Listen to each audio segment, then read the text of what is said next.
Justice League number 26, written by Jeff Johns, art by Ivan Reyes. So, 2 issues ago, we had the origin story for Ultraman. 1 issue ago, we had the origin story for Owlman. Who are we getting this issue? The answer is everybody, all the rest of them. So we open up with back 5 years ago, the creation of Cyborg. It's literally just the exact same events that happened, but it's told from the perspective of Grid. And Grid is essentially saying, I was made that many years ago. I was just a program that was floating around inside Cyborg's head. Anytime he was interacting with the internet, I was seeing that. Anytime he interfaced with computers, that was me. I was there the whole time. And I kept on thinking, I can't feel anything. There's no joy, there's no happiness or shame or any emotions at all.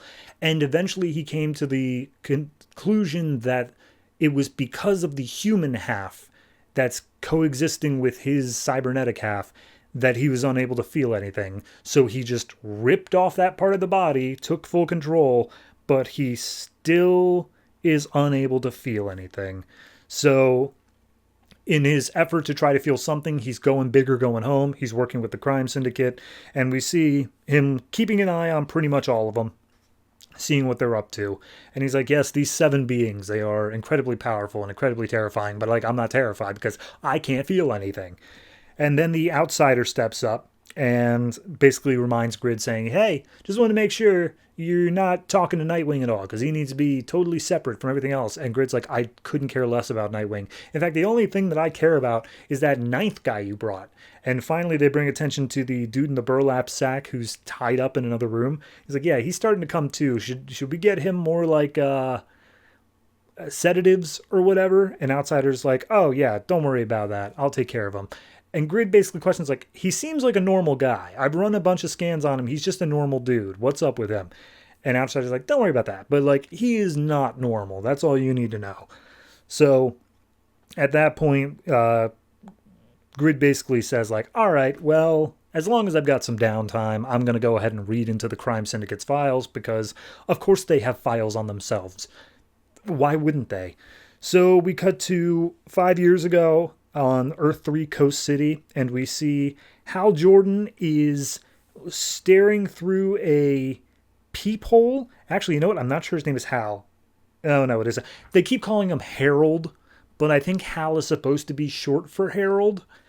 I've never heard that, though. Either way, he's staring through a peephole into Carol Ferris's office, and she's making some, huge military agreements of bombing some country or something like that. And we see Hal is taking notes on it. And he's pulled away by Carol's dad, who sees the notebook, and he's like, are you the one who's spying on us? Are you the one selling us out? And immediately Hal just grovels at his feet. He's like, please don't hurt me. I promise I'll tell you anything you want to know. And he's like, oh, I am going to hurt you. I'm going to hurt you very slowly. But first you're going to have a chance to defend yourself. And he pulls him up to his feet. And we see voice calling out to him in the Green Lantern bubble saying oh, Hal Jordan of Earth, you've been chosen because you are so weak-willed. And we see he is the entire place, the entire hangar, it goes up in a green flame as he's pulled out into the nearby desert. And he's like, you want so much, but you don't have any power to get it. I'm going to help you out. And we see the spaceship containing this world's Abin Sur lands, and he's like, hey, I got a magic ring, and I just want to give you this magic ring, and it's definitely not evil, and you can have it, and all of your wishes will be granted. So take the ring, take the ring, take the ring. And it starts speaking out to him, and he's just like, yeah, no, I want the ring, give me the ring. And so it flies onto Hal's finger, and he's like, all right, I'll give you everything you need, as long as you give me everything that you are. And Hal's like, oh, Jesus, no, I've made a horrible mistake. And Abin Sur just starts laughing and then suddenly dies. So at that point, the ring says that it only has a power level of 7%. He needs to be charged. And so it opens a portal right in front of Hal that then just has massive tentacles that reach out and start grabbing hold of him. And the ring just starts laughing, saying, ha ha ha, yes, you're charging me with your fear. So that's a thing. And Grid watches all this on a video, and he's like, I should be freaked out by this, but I don't feel anything. So I'm not. And so he looks for another one, and he finds Central City in an Earth 3 universe. And there's two cops named Leonard Snart and Mick Rory, and they have arrested the guy named Johnny, and his girlfriend have apparently killed a bunch of people, but the girlfriend's still on the run. So as they're transporting this prisoner, saying that they're going to like make sure he suffers nice and long here, all of a sudden their cop car is hit with a truck, and turns out that the girlfriend is driving it. Her name is Ronnie. So Johnny and Ronnie are a murderous pair. They see these cops who are unconscious after the car crash, so they string them up underground to some pipes and say, okay, we're going to kill you, but we're not just going to kill you. We're going to go after your families as well. And she's like, no, please, anything, not our families. I'll murder you if you go after our families. And she's like, all right, fair enough. We won't go after your families. We'll only go after one of your families. But the way that we'll decide it is you two are going to fight each other to the death. And the last one left alive, their family will be safe. So at that point, they're like, no, we can't do that. We're best buds. We're friends. And he's just like, well, figure it out. So eventually it seems that Rory ends up killing Snart, and he's super heartbroken over that, but he looks over to Johnny and Ronnie and they're like, so you're not going to kill my family, right? And then they shoot him in the head and say, we're going to go after his family first because he has more kids. So at that point, they hear a bunch of cop cars. They figure, oh, they must have had tracking chips on them. We got to go. They go up to the roof, but they realize there's nowhere they can go from there. So they say, all right, we're going to go out in a hail of bullets. We're going to meet up with each other in the afterlife. That's how dedicated we are to each other. And as the cops come up and start firing, all of a sudden there's a bolt of lightning that shocks Johnny. It sends Ronnie through the skylight of the building down into a dangerous chemicals lab or something that has property of Ray Palmer, aka Atomico. And so she gets shrinking abilities, and then at some point she gets transported over into our universe, blah, blah, blah. Grid doesn't really care because, again, he's not feeling anything.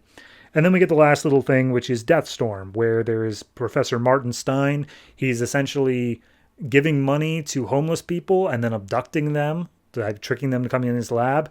He ends up killing them because he's freaky like that. And he's trying to unlock the secret of life through death. So finally he gets approached by a government thing saying, hey, help us take out the crime syndicate. But Martin Stein just takes their money and then uses it to experiment on the homeless people and also himself. And finally he fuses himself with a corpse, and that's how he becomes Deathstorm. So that's that.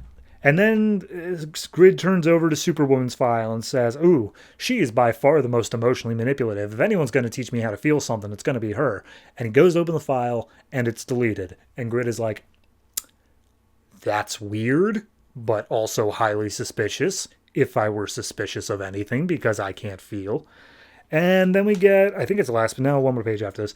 One page of the mystery guy in the burlap sack all tied up. He's just sitting there, and then a voice off panel says soon, and then we see him smiling through the burlap sack. So that's happening. So anyway, then we cut back to Cyborg, who is still being fixed up by his father at Star Labs. And he's super sad about it. He's like, oh, all of this is because of me. This is, I sent him into this world. It's so horrible of me. But then he makes the point of saying, the heroes had to win all the time. The villains only had to win once, and they did. And that's when Cyborg speaks up and says, no, they didn't win, not yet. So he's still alive, and it says next time, Cyborg 2.0. So Cyborg's coming back, and he's going to be even more powerful than before. How powerful was he before? I don't know. They didn't ever really do anything with him. So, yeah. Solid issue. It's essentially just backstory. This is really just a tie-in. I mean, it's actually labeled as a tie-in. It's a Forever Evil tie-in, clearly. But, like, it's more so just, hey, let's figure out the stories of Grid, Johnny Quick, Atomica, Powering, and Deathstorm. And then also leading this little trail of, oh, there's something special about Superwoman and the mystery burlap sack guy as well. So, all in all, it's a well-written issue. I don't think there's any problem with it, but it is totally skippable. There is no need to read, like, any part of this whatsoever. But I think that's what you get going into it. I think that's to be expected for a tie-in, really. So overall, I'm going to say this one is probably, I'll give it a 7. And honestly, I think that's mainly because I felt that the Powering and the Johnny Quick and Atomica stories were just a bit too long. I think they padded them out just a bit too much of saying, look how evil they really are. So, yeah, I could have taken a little less of that, but the rest of it was all fine. And even those stories were fine, just a bit too long. So, 7 for this.